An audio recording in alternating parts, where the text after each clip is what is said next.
Adrian Gonzalez and the Los Angeles Dodgers head to the Northeast to face Yoenis Cespedes and the New York Mets. Adrian Gonzalez will touch them all. Saturday at 6 Eastern and Sunday at 7 Eastern on ESPN Radio.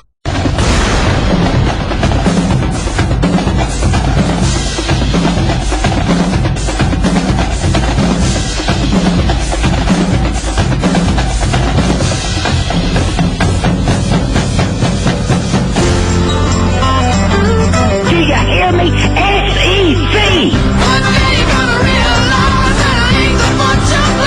Are you talking to me?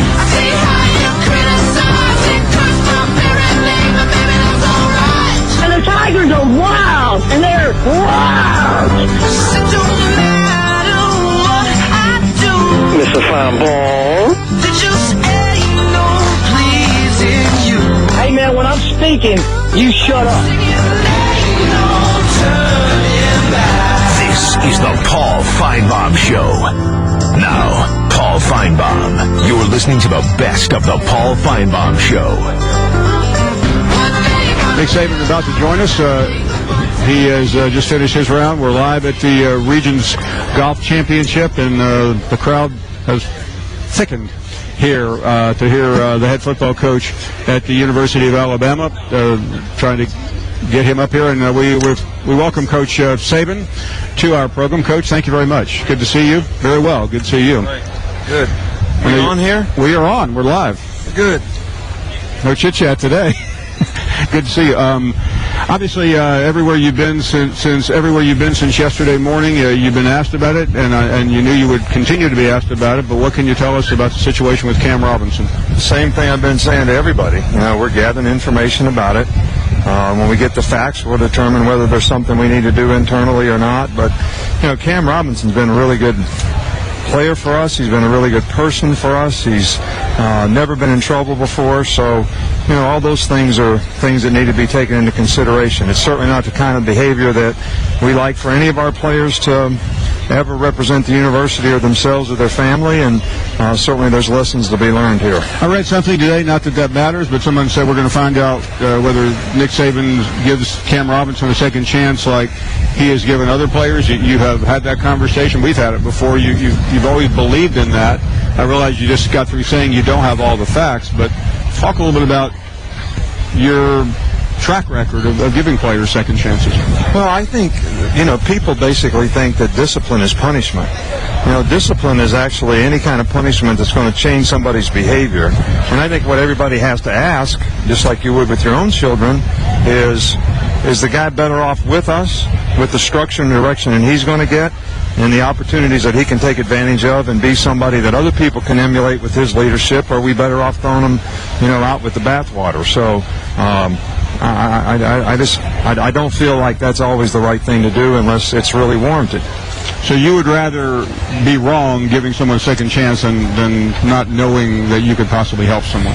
Well, I think that's what our whole country is all about. Don't we try to give people opportunities, and they obviously have a responsibility to represent and do things a certain way, and we're going to make people accountable to do that, and certainly continue to try to teach them to do that. But at the same time, I don't think that discipline is always punishment and punitive action to do what?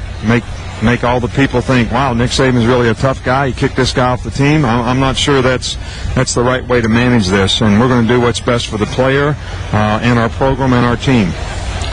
In terms of navigating the legal system, I know that's the first step. What do we know? I talked to the attorneys yesterday. I don't know much. I can't really discuss it, so we'll just have to wait and see. Without him, how does that affect, he's one of your best players, how does that affect your team? Well, we didn't have him all spring, and we still had a team. So, we've got other players that can play, but, Cam's been a really good player for us, and hopefully, we'll be able to work through this in some kind of way, and he'll learn from it, we'll learn from it, and we can do something to help him have a successful future. Overall on that, everyone knows the amount of time that your program, and now a lot of others as well, put into the education. Do you feel like forgetting him for a second, because we don't know the disposition of that case, but do you feel like it works, it gets through, and you're helping more people than not? I do think that because of the personal development programs that we've implemented and the structure that we've implemented academically, which I know we've got the highest graduation rate in the SEC, so that's worked. But I also think we've had less problems with players because we're trying to help players develop the right thoughts, habits, and priorities. Now, one thing I always tell players that 3 bad things. Nothing good happens after midnight. Nothing good happens when you're around guns unless you're going hunting. And don't want to mess around with women you don't know, because a lot of times bad things happen. So, and in this case, a couple of those things were violated. And I think it's going to be a learning experience for everybody on our team. As far as your team, it seems like that's always the last thing people talk about. How do you feel about them? Well, I think we have a long ways to go. I thought we made a lot of progress in the spring. I think a team is always a work in progress. People ask me, are you where you were a year ago? Well, I don't think we were where we needed to be at this time a year ago. So we're still developing leadership. We still have guys that have opportunities that have to improve and embrace their new roles on the team. So all these things are a little bit of a work in progress. But I do think one thing about the leadership component of your team, in the summertime when the coaches aren't there a lot, that's really when that sort of has the opportunity to flourish. And it'll be interesting to see how that develops over the summer. And finally, as we get specific on the team, it seems like it's an annual conversation about the quarterback situation. It's worked out okay with 2 SEC championships in a row, but what is your thought process on where you are right now? Well, I think, first of all, somebody has to win the job. And part of winning the job is winning the team. So I thought that all the quarterbacks made progress in the spring. Cooper Bateman obviously has the most experience. Jalen Hurts was a new guy that came in and made somewhat of an impact. And the other 2 players both continue to improve. So we're going to see which one of these guys take the bull by the horns and wins the team over. And it took to the Ole Miss game last year for Jake to do it. So I hope it happens sooner than that this year. How much more complicated does that make it with no real leader and no real quarterback right now when these guys are working out? Well, but I don't think you have to be the starting quarterback to be a leader. I think if you're focused on what you need to do to affect the team and to do your job well, and not worried about what everybody else thinks or what somebody else is doing, you have a great opportunity to compete well and do a great job. I mean, there have been very successful teams that have played 2 quarterbacks before. Finally, it seems like these have been one after another, but you did come here to play golf to help raise money for charity. I assume you enjoyed it. Enjoyed it very much so. I mean, we had, Rocco is a great guy to play with. We had the Eagles playing in the golf cart. Really? So, we had an enjoyable day. What was your go-to Eagles song as you play golf? Whatever Martin put on there, which was Rocco's Caddy. I don't know how you play golf listening to music. I love it, man. It makes you relax a little bit, which is what we got to get you to do. Did Nick Saban just tell me I need to chill out? Is that what I just got through listening? Yeah, that's exactly what you got to do. Instead of going to a satellite camp this year, I'm going to your personal camp. What's the first thing I need to do? Well, look, I've had you in camp before. Don't forget that in the old days, I tried to coach you up on how to play corner. And I think with a reasonable amount of success. Well, I hate to pick on the coach here, but you taught me everything, but you didn't instruct me on which hand to use, and I got burned because I tried to cross over. It's offhand jam, man. I thought you would get that. Pick it up quickly. I should have. Coach, thank you very much. All right, thanks, Paul. Great seeing you. Great seeing you again. Truckers.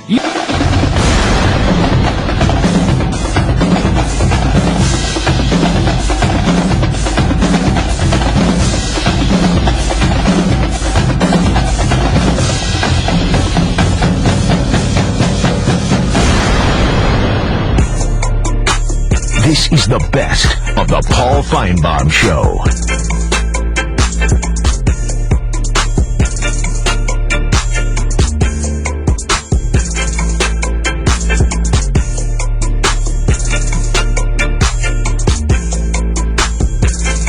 ESPN College Football Insider Brett McMurphy. Brett, I love how you never stop working. I mean, with a story as big as everything going on at Baylor today, you take time out to tweet, Ohio State adds 2018 home game versus Tulane, as if anybody cared. And then Sunbelt adds bowl affiliation with the Arizona Bowl. Sure. Well, there are people in the Big Ten that care, and, there are Sunbelt fans that are excited to know they've got a fifth bowl affiliation. You know what? So, yeah, there could be people in Louisiana who care about both Tulane and the Sunbelt. So Exactly. So you never know. All right, well, on to more serious matters with what happened at Baylor. We spent a lot of time talking about, the results of the investigation, Art Briles being fired. Should more have happened in terms of other people losing their jobs? I want to try to focus with you, though, the impact on the field here in terms of Baylor moving forward. First of all, have you heard anything definitive about, at least for the short term, who's going to be the interim head coach? I have not, Brad. There are reports that Phil Bennett, the defensive coordinator, will be the interim coach. I did see that he was asked specifically about that today, and he had no comment. That would make the most sense, but again, nothing official from Baylor. I've reached out to Baylor officials, and they said there has not been any determination officially if that's the way they're going to go.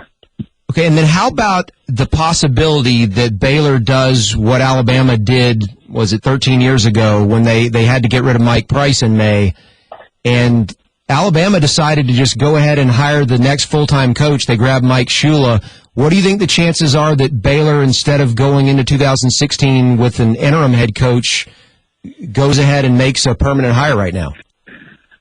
I would be shocked, Brad, because again, we're 100 days, 99 days from the season opener, and you basically would be bringing in a staff that had no knowledge of any of the current players. And where would you find that coach? Obviously, it would most likely come from outside the FBS ranks, maybe a NFL assistant. Maybe you can go that route. I can't see that happening. I think what's more likely is that the coaches will remain for the 2016 season, and then when the season's over, they will all be gone, and then the new athletic director will then hire a new football coach, and they'll try to move on. I just don't think there's anyone out there that Baylor, one, could bring in, and or two, would want to come into this situation. One, not knowing who your athletic director is going to be. So even if there is an attractive coach out there, who would want to come into this situation not knowing? Again, Baylor said they notified the NCAA about they've turned in violations. We don't know what those specific violations are.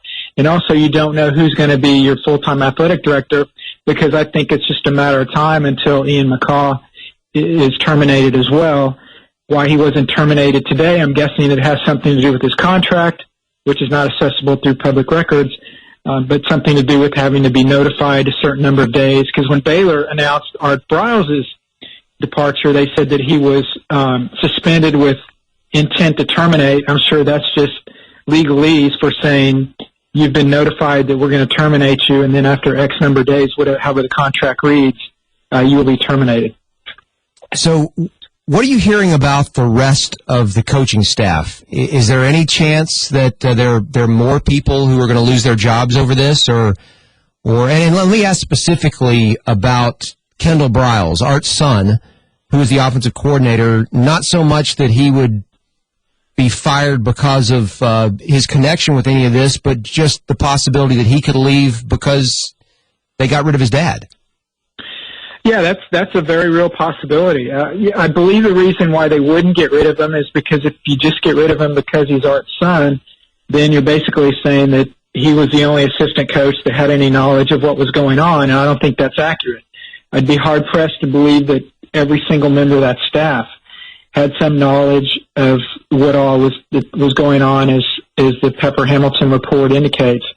So I think that's basically why Briles was the only one on the staff that lost his job, because they've got to have a season. They can't. I mean, yes, they can not play this year. They could take those penalties, but I mean, financially, that would be a death blow. You look at all the contracts that they would have to break, not 3 non-conference games. They would have to buy out of those games. Also, the unknown of how much you would have to pay back the Big 12 for not fulfilling your contract agreements as a conference partner. It would basically be the death penalty. And we saw, some people still argue SMU is still not recovered from the death penalty. So I think that's why the assistant coaches stayed on. But you ask a good question. Maybe they decide to move on and go somewhere else. But again, this late in the game, 100 days until the start of college football, a little bit more for the NFL, there's not a lot of openings out there, if there are any openings currently. This is the Paul Finebaum Show. We're speaking with Brett McMurphy, ESPN College Football Insider. Brett, you had said earlier that you expect that the assistant coaches will remain on and that someone will be the interim coach and that they would probably clean house after the 2016 season. Because it seems like anybody on that staff is probably in some way connected to this, or at least most of them have to be. And so I would agree with you that it would be likely that they'd want to get rid of everyone and start fresh. But let me just throw this at, not that you have any special insight on this, but what do you think the possibility is that players on this roster, knowing that after this season, none of the coaches on the staff are likely to be there, that they'll just start transferring in the next 3 months? Well, that's a very real possibility. If you saw that there were a number of players that tweeted out their support for Art Briles when the news got out, he texted the players this morning that he would be dismissed, and they obviously feel very strongly about their football coach. So yeah, that's a real possibility that they could leave. If I was a Baylor player and I was going to leave, I would leave now, because then you sit out the 16th season and you can play in 17. If you leave next year, then you got to sit out the 17th season and can't play until 18. So that's something each individual player will have to come to grips with. And I did talk to somebody about, would Baylor's student athletes be allowed to transfer without sitting out, similar to what the NCAA ruled with Penn State. And I was told that basically that was something that the NCAA did in a unique circumstance with Penn State. So it's probably doubtful that the NCAA would allow that to happen in this case. Obviously, it's too early to make that determination, but yeah, it's a very real possibility that Baylor could lose a number of players and/or coaches before this season even gets started. Brett, thank you for your time and your insight on a huge story, and for keeping us posted on what's going on with Tulane and the Sun Belt as well. Thanks. I owe you dinner next time I'm in Bristol. Oh, hey, before you go, let me throw one question at you. We posted a poll on Twitter at Finebaum.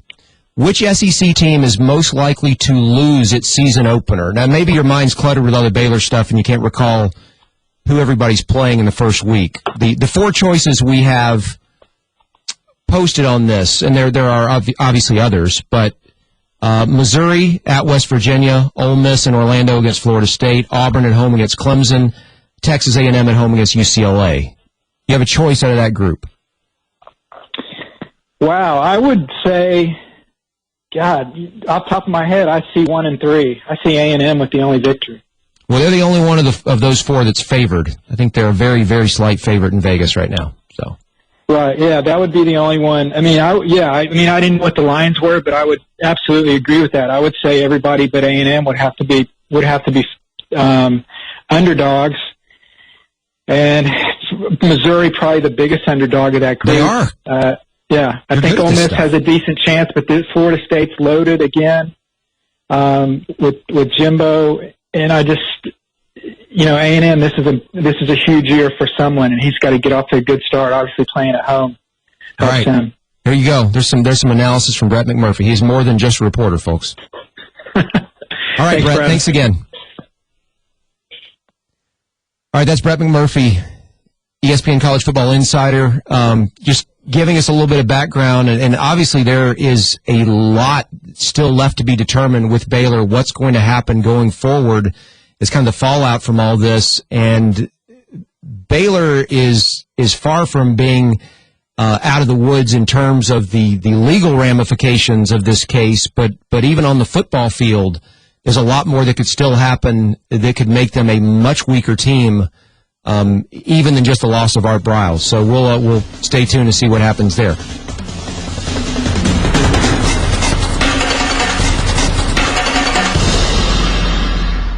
Did you ever look at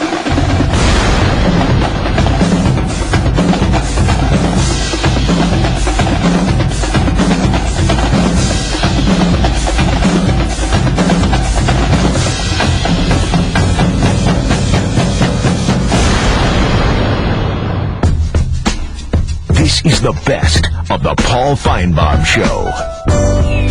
Dan Mullen, the head coach at Mississippi State, has wrapped up his round, and we talked to you a couple weeks ago after finishing the Boston Marathon. What was easier, running through the streets of Boston or having to put your golf game on display? Much easier being out here today, even though, I guess I don't take this too seriously. You watch me hit, I'll hit a good shot every once in a while and some bad shots, but I don't take it too seriously. Well, you played with Tom Kite, who's a famous golfer at Texas. He's a big football fan. I played with him many years ago, and his daughter was a gymnast at Alabama, so he follows the league pretty closely. That's what he did. He said, he's the only their father-daughter combination to both win national championships in college, which is pretty impressive. But you know what? I mean, what a great guy, U.S. Open champion, and to get out there and play with him, and I think he's 66. I saw, and so I was kind of embarrassed that maybe one day when I get older, I'll be able to hit the ball that far. Yeah, no, you're still coaching though. Anyway, Dan, let's talk about Dak Prescott for a second, because a lot of news a few weeks ago.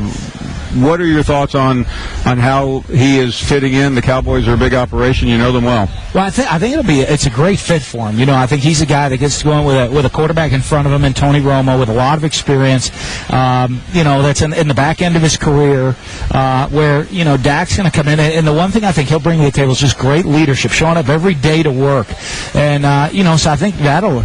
I hope for them, the organization takes a little pressure off of Tony, even midweek in practices, that a guy like Dak Prescott's going to come in, bring the energy, bring the leadership to the team that they need, and he's going to continue to develop. The one thing I do know about him, though, he's going in competing for that starting job. He's always going to compete. Has he heard what kind of money Tony's making?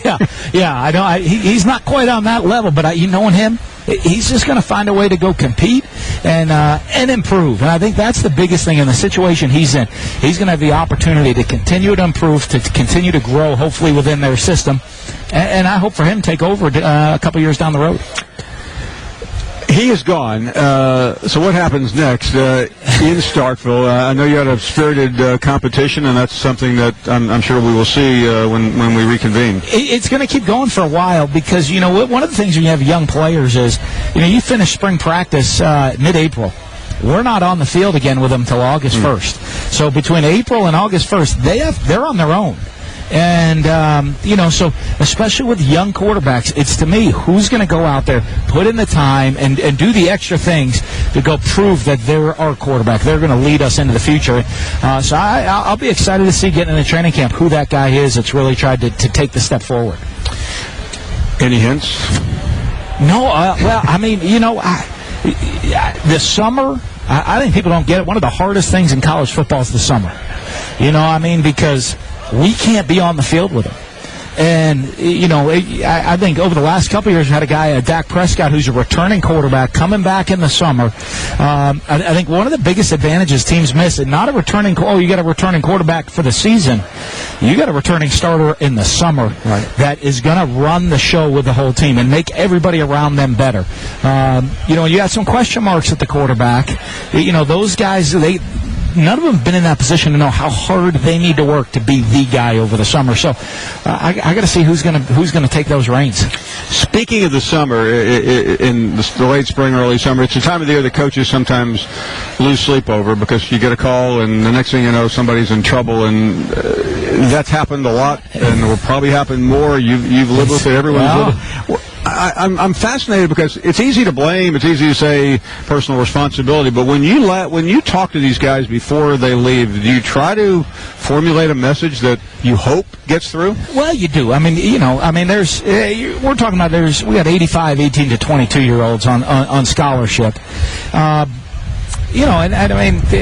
I don't know, when you were 18 or 19 or 20 years old, I'm sure you didn't get in any issues or problems or troubles. But the problem comes with a lot of these guys is they live in the spotlight. And one of the things is understanding that they are in that spotlight all the time. That, if they go out with some friends back at home and they get in trouble, and there's 4 guys that got in trouble, only one's going to make the headlines, and that's them. The other 4, so I mean, here's 4 guys went out, high school friends, got in a little bit of trouble, did something they weren't supposed to do. 1 splattered all over the newspaper. 3 you don't really hear much about.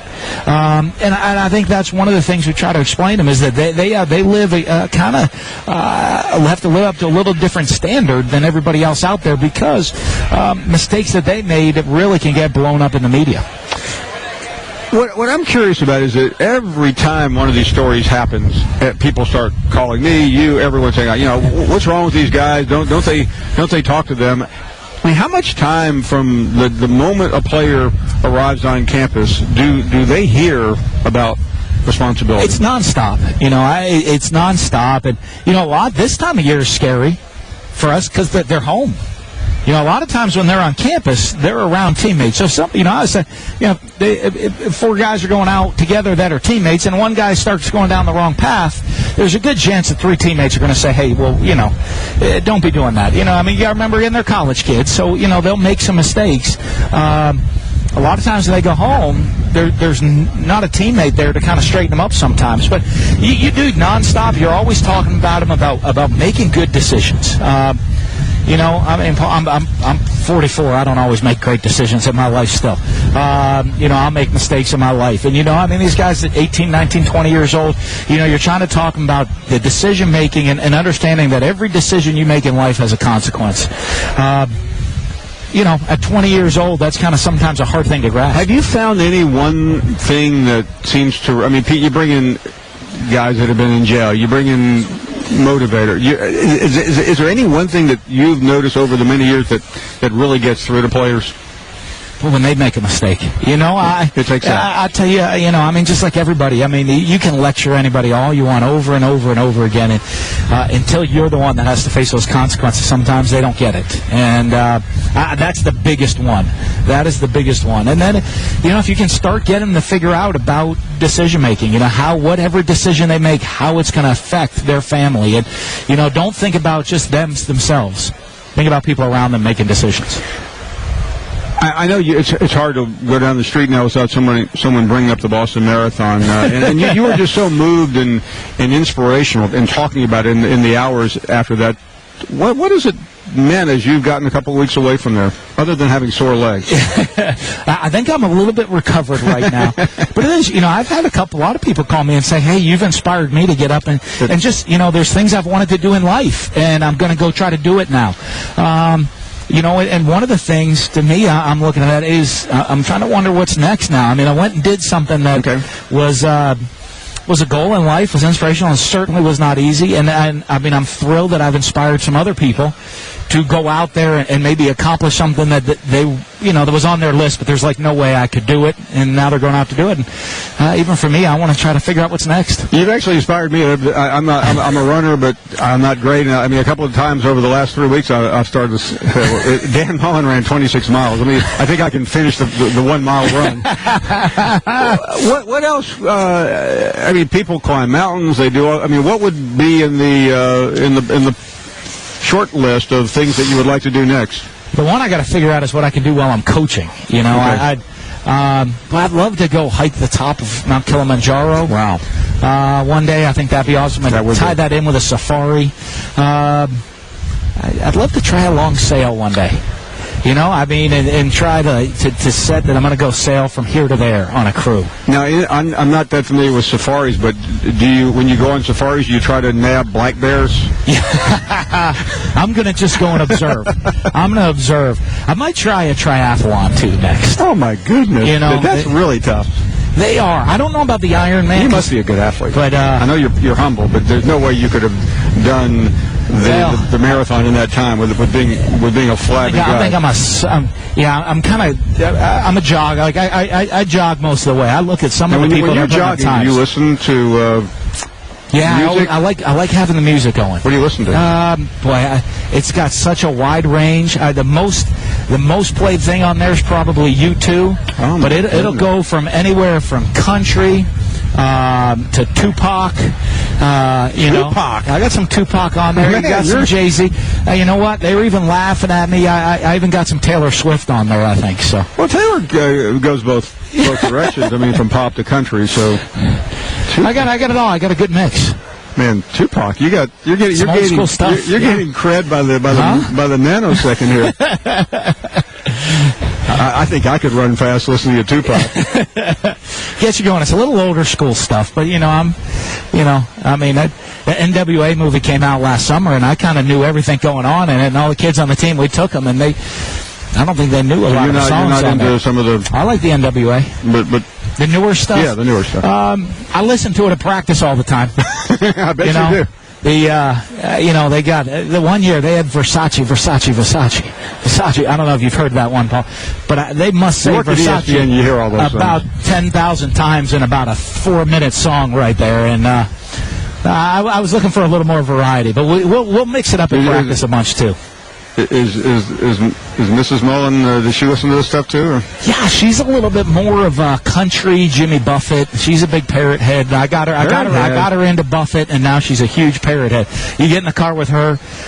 We got Mac McAnally on, or she's she's got the Margaritaville channel on all the time.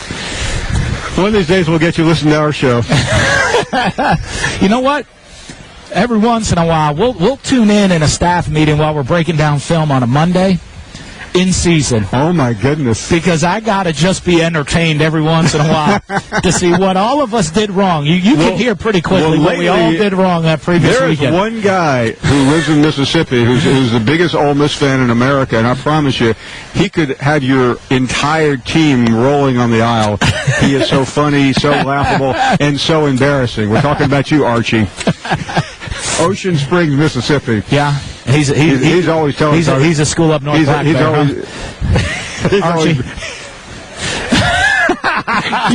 You just ended his threat. Dan Mullen, what an entertaining conversation. Thank you. Thanks. Great to be with you, Paul. Thanks, sir. Hey, everyone.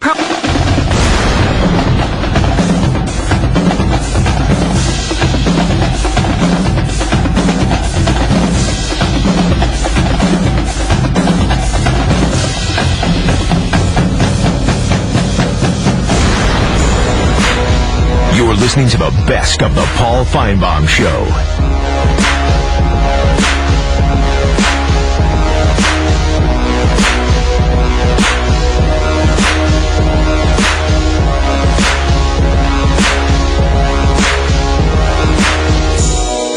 Georgia certainly has the longest active bowl streak in the SEC, and I know our next guest pretty confident that will be continued. I hope so. Well, Coach, thank you very much. We ran into a couple other coaches and told you had a friendly little game here yesterday with Hugh Freeze and Gus Malzahn.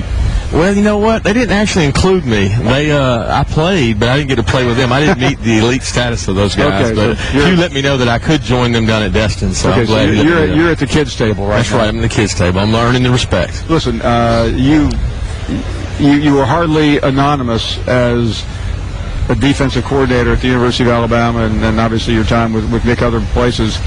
But still, this has to be a little different coming here and being a much bigger part of the story. Yes, it's much different. It's a different feel to it. A lot of Bama fans out here, obviously, so I get a lot of Roll Tides, and we've got a great group of contingency from Georgia as well. So it's a unique experience, a great experience. A lot of pressure over these butts.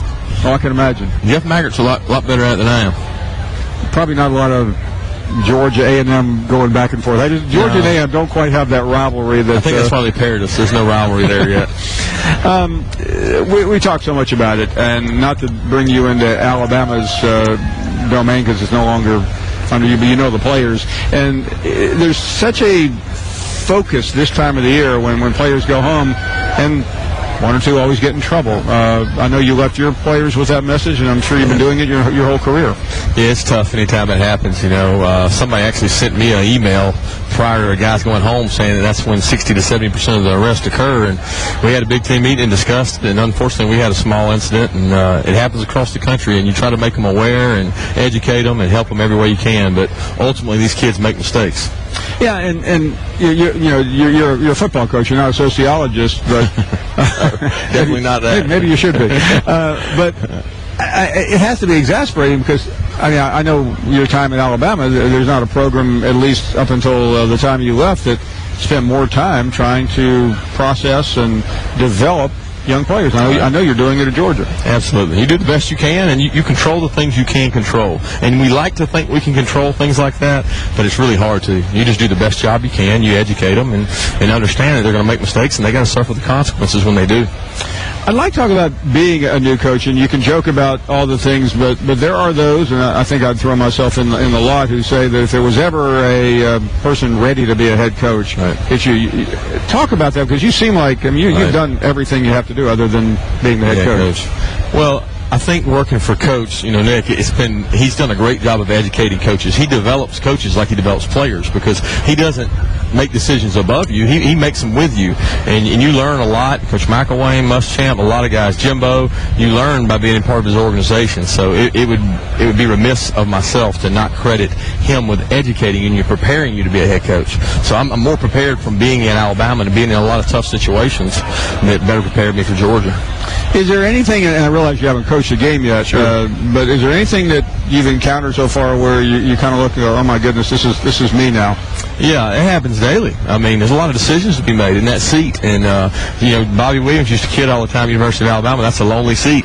And you see now, because you got to make tough decisions. You got to make decisions and go with them. And you got to have a staff that supports you in those decisions. And that's the most unique thing, is the decision making every day. I've had coaches tell me who've been head coaches for the first time that they just didn't understand the time management. It's hard for me to imagine. You haven't seen all this firsthand, but it's still, there are more demands. How do you deal with all that? Do the best you can. You get advice. You talk to people. I got a lot of good friends in this profession who are not egotistical to the point where they won't help, so you ask them when they did it. And that's the biggest difference, is how you manage your time.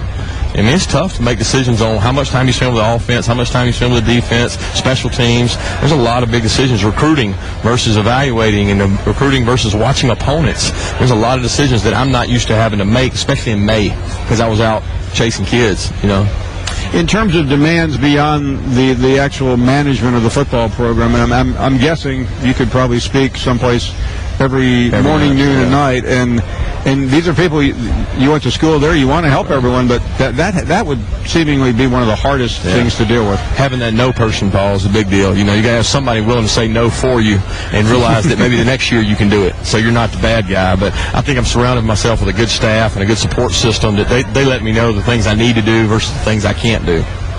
In terms of the takeaway and the differences, I mean, Alabama and Georgia are obviously two of the premier jobs in the country, but is it a different atmosphere? Is it a different feel? I mean, it's not new, but they're passionate.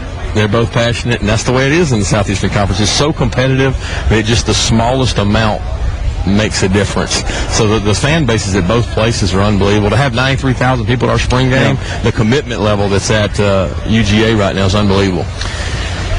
You speaking of the spring game, you had Jacob Eason there, and I would think this has to be frustrating as a coach to he's never end. It never ends. And I know you try to deal with it. You have to be cognizant of the team's interest, but he is a young guy who's impressionable. So talk about managing him and trying to bring him along at a pace where you don't get ahead of yourself.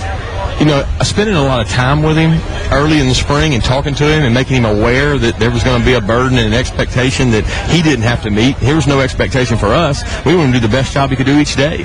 And he's focused really hard on that. He's at home now training. Coach Chaney's been a big part of that.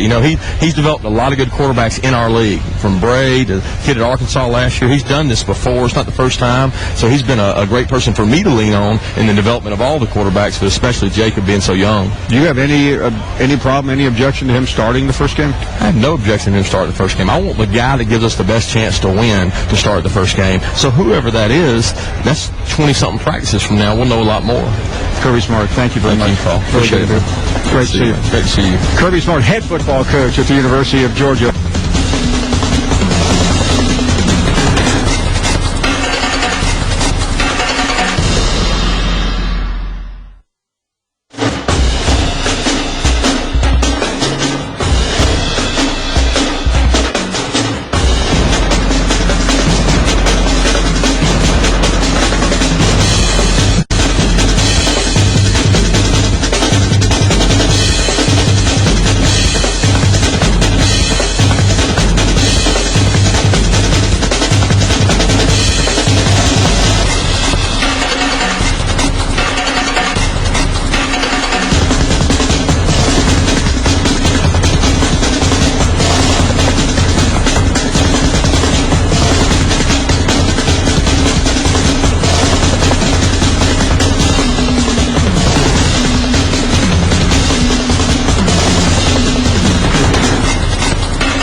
I'm Andy Katz from ESPN, along with my co-host Rick Klein of ABC News. On the latest edition of Capital Games, Dallas Mavericks owner Mark Cuban. Will he or won't he be a vice presidential candidate? Find out on Capital Games. Go to the ESPN app and click on the headphone icon. I'm Jamel Hillen on the latest His and Hers podcast. Michael Smith and I, we got a tough task. We're going to have to take it to our boy, Michael Wilbon. Got a bone to pick with you, Mike. Click the listen tab on the ESPN app. It's an ESPN Radio Memorial Day doubleheader. The Cubs have the lead again. First in New York, the Mets face the Chicago White Sox at 12:30 Eastern, followed by the Cubs and Dodgers. Memorial Day on ESPN Radio.